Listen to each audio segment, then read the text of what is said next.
Fala aí, rapaziada, só vão? Aula 2 de ligações químicas, agora sendo mais específico, uma das 3 modalidades de ligações que são chamadas as ligações iônicas. O que são ligações iônicas, pessoal? São ligações entre íons. O que são íons, teacher? Íons são partículas que elas têm carga elétrica, e a gente já viu isso em sala de aula, ou seja, que ganharam ou que perderam elétrons, suave? Então, por exemplo, a ligação entre íons, ela vai ser realizada entre cátions, que são átomos positivos, perdão, partículas positivas, ou seja, que perdem ou que tendencialmente, para completar o seu octeto eletrônico, vão perder elétrons, e ânions são partículas positivas, quer dizer, tendencialmente ganham elétrons para completar o seu octeto eletrônico. Beleza ou não beleza? Muito bem. Se a gente deu uma estudadinha em tabela periódica, certo? O conceito de eletronegatividade é muito importante. Uma das características dos metais são que eles são doadores de elétrons. Então, vou fixar aqui, ó, os metais, em sua grande maioria, são doadores de elétrons. Ok? Então, se eles vão perder elétrons, eles tornar-se-ão cátions, ok? E os ametais, pessoal? Os ametais são receptores de elétrons. Então, geralmente, eles vão se tornar ânions, ganhando esses elétrons. Quer ver? Vamos para o exemplo mais comum. Só tem esse tipo, só tem esse, certo? Que são que é o cloreto de sódio, tá legal? Muito bem, muito bem. É importante descobrirmos os elétrons da camada de valência para saber se é mais fácil esse cara perder ou ganhar elétrons para se tornar, ou se igualar, ou adquirir a configuração de um gás novo, certo? Então eu peguei aqui o sódio, e peguei o cloro e fiz a distribuição eletrônica quando neutro dos seus 11 elétrons do sódio, que é o mesmo número de prótons, e dos 17 elétrons do cloro, que é o mesmo número de prótons. Tá legal? Suave? Muito bem. Então, olha o que vai acontecer. 1s2, 2s2, 2p6, 3s1. 1s2, 2s2, 2p6, 3s2, 3p5. Eu representei a organização dessa eletrosfera de acordo com a ideia de Bohr, certo? Que a gente sabe que não é atual, a ideia atual são dos orbitais da química quântica, mas ainda assim é muito interessante a gente representar nas camadas como se fossem linhas retinhas aqui, certo?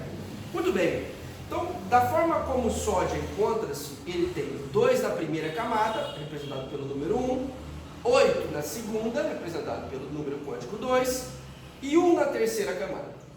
Já o cloro, ele tem 2 elétrons na primeira camada, 8 na segunda e 7 na terceira. Aí vem a pergunta, energeticamente, para o sódio, para ele ficar com 8 elétrons, é mais fácil ele ganhar 7 elétrons para ficar com 8 na terceira, ou ele perdeu 1? Obviamente que é muito mais fácil o sódio perder um elétron. Então, tendencialmente, ele tem uma grande chance de perder esse elétron. Por isso que os metais são doadores. Então, a tendência normal e natural é de ele doar esse elétron, certo? Já o cloro, por exemplo, ele tem 7 na última camada. É mais fácil o que, tio? Esse cara perder o 7 e ficar com 8 na camada interna, assim como o sódio, porque veja, se ele perder esse 1 elétron, o sódio vai ficar com 8, eu não sei dizer 8 assim, olha, 8 na sua camada mais externa agora. Vai sumir a terceira, tio? Vai. Mas para o cloro é muito mais simples ele ganhar 1 elétron, porque se ele ganhar 1 elétron, ele vai adquirir 8, isso, beleza? 8 na camada de valência. Então é por isso que os ametais, geralmente, eles vão se tornar ânions com essa tendência a ganhar elétrons. Por quê, tio? Os ametais estão nas famílias 5A, 6A, 7A, que tem 5, 6 e 7 elétrons na última camada, que a gente vai ver isso nas próximas aulas. Os metais estão nas famílias 1A, 2A, as famílias B. Então, geralmente, esses caras vão perder elétrons, certo? Então, é muito comum você dizer que a ligação iônica é uma ligação que acontece entre os metais, que são os doadores, ou seja, os cátions, e os ametais, que são os ânions, receptores de elétrons. Olha o termo aqui, ó, mais eletronegativo. Os ametais, tendencialmente, eles têm uma força maior para arrancar elétrons do vizinho. Para quê? Para chegar ao seu octeto eletrônico recebendo elétrons. Mas vamos à prática aqui, ó. Então, o que acontece? O sódio, por querer perder, doar um elétron, e o cloro, por querer receber ou ganhar um elétron, olha o que vai acontecer. O sódio, ele efetivamente perde esse elétron para o cloro. Esse elétron é arrancado dessa camada do sódio aí. E ele é instalado, ou ele passa a pertencer ao cloro. Ele vai lá para a eletrosfera do cloro, tio? Sim, senhor. Tornando-se então o sódio mais, ou cátion monovalente, e o cloro menos, ou ânion monovalente. Essa é a ligação entre dois íons. Ah, tio, e aí o sódio vai embora e o cloro vai embora, ou eles estão bem juntinhos? É óbvio e simples de você pensar que quando você olha para o sal de cozinha, eles estão bem agregados, bem juntinhos. Por quê, professor? A atração coulombica. Íons de cargas opostas se atraem, certo? Tranquilo? Essa é a representação dessa fórmula, ou fórmula molecular. Agora, não pense que um composto iônico é um sódio atraindo um cloro. Não, senhores. Você tem vários sódios atraindo vários cloros. A gente só está usando...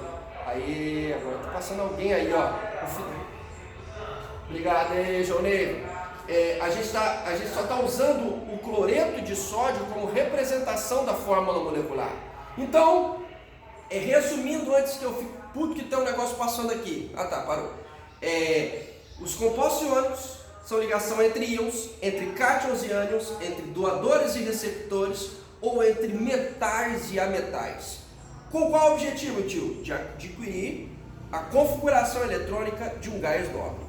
Pode crer? Por que esse composto se mantém unido? Pela atração coulombica. Íons de cargas contrárias se atraem. Próxima aula nós vamos ver a fórmula molecular, a representação eletrônica, que eu não vou precisar representar todas essas camadas, e também vamos falar um pouquinho sobre a diferença de eletronegatividade. Pode crer? Valeu, rapaziada. É isso aí, abraço.